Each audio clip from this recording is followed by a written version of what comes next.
जी। बिस्मिल्लाहिर्रहमानिर्रहीम। मैं Abdul Hamid Khan, chief election commissioner all traders federation आपसे मुखातब हूँ। आज हमारा इजलास मुनक़्क़द किया गया जिसमें हमने ये फ़ैसला किया था कि हम election one vote one shop के लिए जाएंगे। उसके लिए हमने तमाम जितनी हमारी जनरल बॉडी मंतखब शुदा है, ये तमाम जनरल बॉडी सरदार शुजात साहब के 9 फरवरी 2020 के आर्डर के तहत बनी थी। उसका नोटिफिकेशन उस वक़्त नहीं हो सका था क्योंकि इलेक्शन स्टे हो गया था जो पेंडिंग में पड़ा हुआ था। आज हमने उनको भी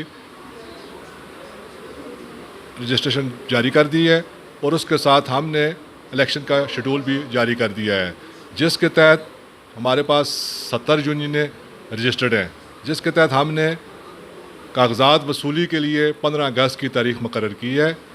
17 अगस्त को एतराज़ात और वापसी का टाइम होगा। हतमी लिस्ट और निशान के अलाटमेंट के लिए 17 अगस्त की तारीख मुकर्रर की गई है और 18 अगस्त को अल-ख़याम होटल गोल मंडी में इलेक्शन पोलिंग का इनेकाद किया जाएगा सुबह 9 बजे से लेकर शाम 5 बजे तक। ये इलेक्शन सिर्फ 6 माह के लिए मुनक़्क़द किया जाएगा, जिनकी ड्यूटी ये होगी कि उन्होंने वन वोट वन शॉप के लिए रास्ता हमवार करना है, अपने बाज़ारों की लिस्टें मुहैया करनी है, जिसके लिए हमने 10 जनवरी 2021 की डेट मुकर्रर की है कि हमने 10 जनवरी 2021 में election one vote one shop के तहत इंशाअल्लाह मुनक़्क़द करवाने हैं।